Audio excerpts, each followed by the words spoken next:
Mercedes Citaro na gorivu ćelija, koji je toliko tih da slobodno možete da šapućete i da se čujete.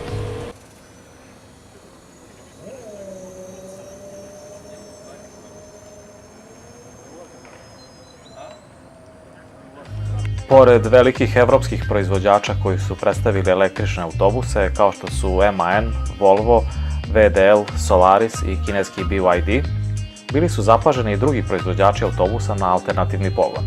Tako, na primjer, u halama sajma i na otvorenom prostoru smo mogli da vidimo holandski Ebasco sa autobusom na struju za nemački grad Bremen. Kineski CRRC je predstavio 2 električna autobusa, od kojih je jedan zglobni i namenjen je austrijskom Gracu.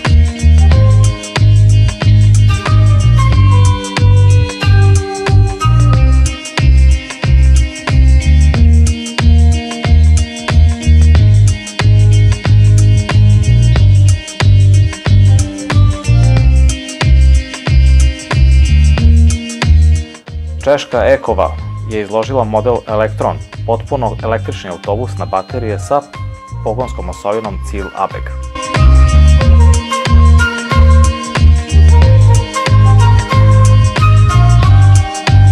Poljski Solbus je izložio model Sol City SM12 na gorivnu ćeliju,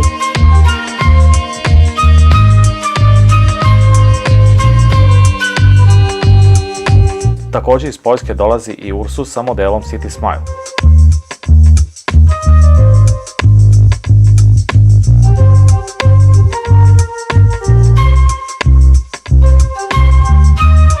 Ekološki autobusi nisu bili samo eksponati na sajmu. Internu autobusku liniju za posetioce sajma su opsluživali Solarisov hibridni autobus,